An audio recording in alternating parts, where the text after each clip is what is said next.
प्यारे, लेकिन मुख्य महत्वपूर्ण भूमिका रामचरितमानस में जो दी गई है, भगवान श्री राम के अस्तित्व और व्यक्तित्व की जो चर्चा की गई है वो बाल कांड में। किस कांड में? बाल कांड में। अयोध्या कांड में, बाल कांड में अस्तित्व और व्यक्तित्व की चर्चा जनकपुर में हुई है। कहां हुई है? जनकपुर में। कब हुई है? जब उन्होंने भगवान शंकर का धनुष तोड़ा, तब चर्चा हुई है कि जिनके जस प्रताप के आगे, अरे भैया बड़े बड़े राजा पराजित हो गए, स्वयं भगवान परशुराम जी अस्त्र शस्त्र लेकर के आए, लेकिन राम जी के व्यक्तित्व से प्रभावित हो गए। कहे जय जय जय रघुकुल केतु, भृगुपत गए बनहि तब हेतु। वहां दिखाई दे गया भगवान राम का प्रभाव कि परशुराम जी महाराज भी जय जयकार करके चले गए। लेकिन आपने कभी कल्पना की कि बालकांड आपको संकेत क्या दे रहा है? बालकांड से आपको संदेश क्या मिल रहा है? भगवान राम के इस चरित्र से आपको प्रेरणा क्या मिल रही है? केवल इतनी प्रेरणा कि परशुराम जी आए और परशुराम जी जय जयकार करके चले गए। 10,000 राजाओं के बीच में भगवान राम ने वज्र से कठोर धनुष तोड़ दिया, बस यही प्रमाण है? नहीं नहीं, प्रमाण मैं बता रहा हूं, याद रखना, बहुत ध्यान से सुनना।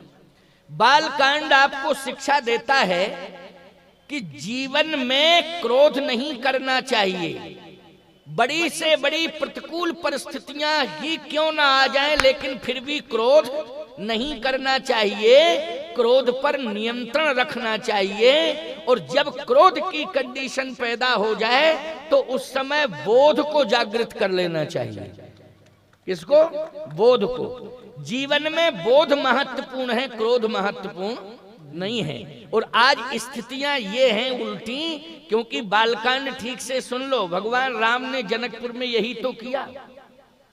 अगर राम जी चाहते तो इन राजाओं को जो राजा देख करके भगवान श्री राम पर आक्रमण करने की योजना बना रहे थे, भगवान राम चाहते तो उनमें ताकत है कि भ्रकुटि विलास सृष्टि लय होई।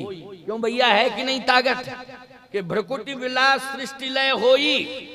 भ्रकुटि मात्र से भगवान के सृष्टि का जन्म हो जाए और सृष्टि का लय हो जाए। बोलो भाई, जन्म, लय और जन्म दोनों किसके हाथ में है? परमात्मा के हाथ में। जो सृष्टि को जन्म दे सकता है, भ्रकुटि विलास सृष्टि लय हो, इस सृष्टि का लय भी कर सकता है। क्या वो 10,000 राजाओं पर आक्रमण की आवश्यकता नहीं थी, अस्त्र शस्त्र की आवश्यकता नहीं थी, केवल मात्र दृष्टिपात करना था। और अगर भ्रकुटि टेढ़ी कर देता वो परमात्मा इन राजाओं पर, तो ईमानदारी से बताओ, ये संपूर्ण राजा जो है भस्मीभूत हो जाते कि नहीं हो जाते? ये राजा सब अस्तित्वहीन हो जाते, भस्मीभूत हो जाते, एक भी राजा नहीं बचता जो विरोध में थे। लेकिन भगवान राम उन राजाओं की क्रिया और प्रतिक्रिया जो चल रही थी, भगवान श्री राम सुन रहे थे कि क्या बोल रहे हैं, लेकिन उन पर किसी भी प्रकार की कोई विरोधात्मक प्रतिक्रिया नहीं कर रहे थे। इसको कहते हैं बोध। इसको क्या कहते हैं? बोध। जीवन में हमें लक्ष्य को अगर पाना है तो कैसा होना पड़ेगा? बोले भगवान राम जैसा गंभीर होना पड़ेगा। यदि हम भगवान राम जैसे गंभीर हो गए तो निश्चित रूप से अपने लक्ष्य को पालेंगे। और गंभीर होने के लिए हमारे जीवन में क्रोध नहीं, बोध होना चाहिए। बोलो, होना चाहिए कि नहीं? और इधर इन राजाओं के जीवन में क्रोध है, बोध नहीं है। अच्छा, वहां दो की कंडीशन आप देखें। महाराज श्री जनक जी महाराज भी बोध से काम करते हैं। जनक जी चाहते तो क्रोध आ जाता, जनक जी को सेना साथ में थी। जितने राजा कह रहे थे ले छुड़ाए सिए कहें कोई, धर बांधो न बालक दोही, तो बोलो जनक जी चाहते तमाम राजाओं को पकड़वा लेते कि नहीं? सबको जेल में बंद करा देते कि नहीं? और जो पनिशमेंट देना चाहते वो दे सकते थे कि नहीं? क्योंकि उनकी राज्य की सीमा में थे। लेकिन महाराज श्री जनक ने भी बोध का परिचय दिया, विश्वामित्र जी महाराज ने भी बोध का परिचय दिया, भगवान राम ने भी बोध का परिचय दिया। अच्छा, ईमानदारी से बताओ, जिन जिन ने बोध का परिचय दिया उन्हें सम्मान भी मिला और उनका इतिहास भी स्वर्ण अक्षरों में लिखा गया। बोलो लिखा गया कि नहीं लिखा गया? इसलिए मैं कहता हूं कि रामायण को पढ़ना चाहिए। आइए सुनिए बालकांड की बड़ी प्यारी चर्चा हम आपको सुनाएं। जन्म अयोध्या में हुआ, विवाह कहाँ हुआ? मिथिला में हुआ, जनकपुर में। भगवान का विवाह कहाँ हुआ? जनकपुर में। जन्म कहाँ हुआ? अयोध्या में। जन्म जब भगवान का अयोध्या में हो जाता है तो मिथिला में महाराज श्री जनक पूरे जनकपुर वासियों के साथ बैठकर चिंतन मंथन कर रहे हैं। क्या चिंतन मंथन कर रहे हैं? जनकपुर वासियों से महाराज श्री जनक ने कहा कि तुम सब परेशान नजर आ रहे हो, बात क्या है? अयोध्या में तो खुशियां मनाई जा रही थी, अयोध्या में खुशियां मनाई जा रही थी क्योंकि भगवान राम का जन्म हो गया, लेकिन उदासीनता छाई थी जनकपुर में। क्यों छाई थी उदासीनता? जनकपुर वासी परेशान थे कि हमारे राज्य में अकाल पड़ गया है, पानी नहीं बरस रहा है, हम सब भूखों मरने की स्थिति में आ गए हैं, इसलिए अकाल पड़ रहा है, पानी ही नहीं बरस रहा है। सबके जीवन में उदासीनता थी। जनक जी ने कहा देखो भैया, वर्षा हमारे हाथ में नहीं है, वर्षा हमारे हाथ में नहीं है। क्यों भैया? ये प्रभाव तो अयोध्या का था, राम राज्य का प्रभाव था कि मांग ही वारिद दे जल, राम जी के सब। लेकिन जनक जी कहने लगे कि पानी हमारे हाथ में नहीं है, हम क्या करें, कैसे बरसावें? प्रजा ने कहा कि भूखों मर जाएंगे सब। याद रखना, संतों को बुलाया, फिर विद्वानों को बुलाया। संतों को विद्वानों को बुला के महाराज श्री जनक ने कहा कि उपाय बताओ कि पानी कैसे बरसेगा, पानी बरसने का क्या उपाय है? विद्वान कहते हैं यज्ञ कराओ तो पानी बरसेगा। क्यों भाई? विद्वान कहते हैं कि यज्ञ कराइए तो पानी बरसेगा। लेकिन महाराज श्री जनक से कुछ विद्वानों ने कहा कि यज्ञ कराना तो ठीक है, क्योंकि बुद्धिजीवी यज्ञ कराते हैं, बुद्धिजीवी है। प्रमाण क्या है? कहे पुर नर नारी सुभग सुचि गुणवंता, धर्मशील ज्ञानी। ज्ञानी मानी बुद्धिजीवी, ज्ञानी का अर्थ क्या हुआ? बुद्धिजीवी। पुर नर नारी, नर ही नहीं नारियां भी ज्ञानी हैं, सब बुद्धिजीवी हैं। तो भैया यज्ञ बुद्धिजीवी करते हैं, लेकिन संतों ने कहा कि अकेले बुद्धिजीवी बनने से काम चलने वाला नहीं।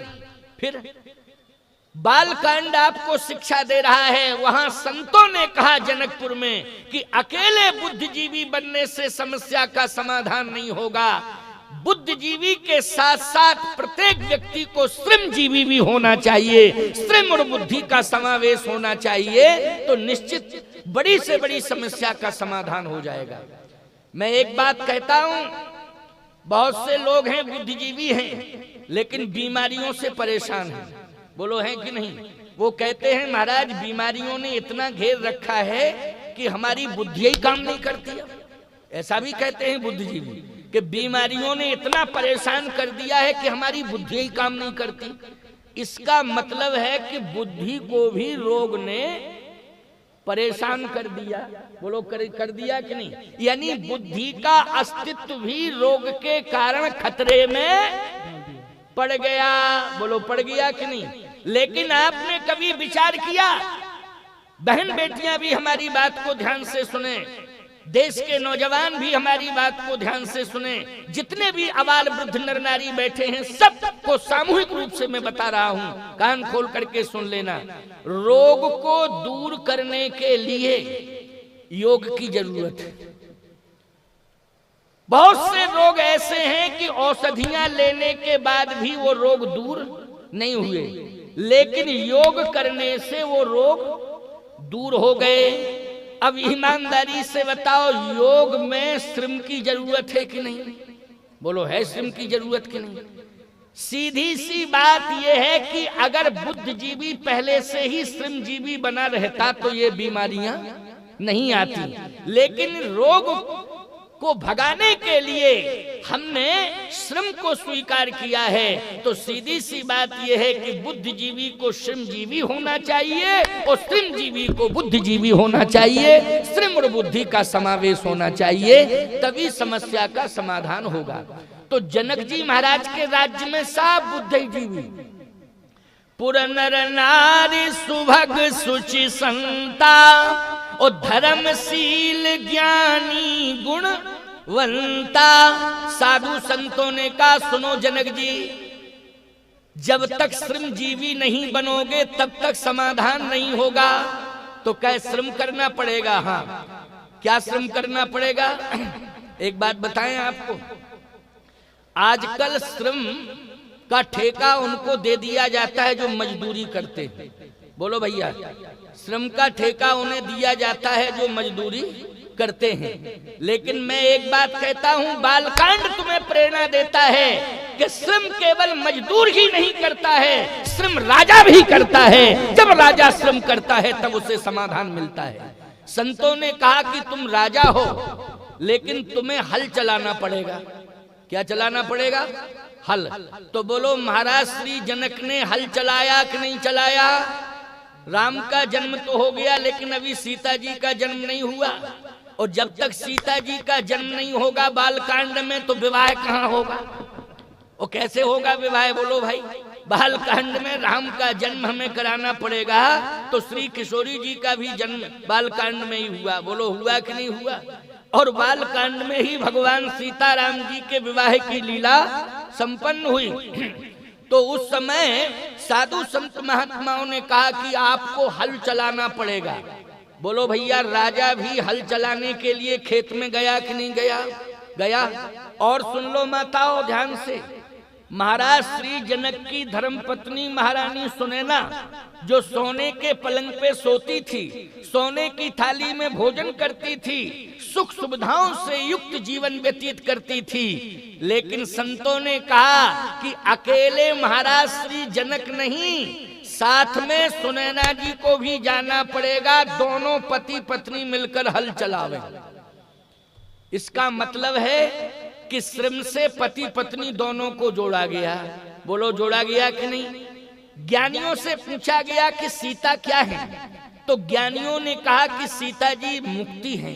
भक्तों से पूछा कि सीता जी क्या हैं, तो भक्तों ने कहा सीता जी भक्ति हैं।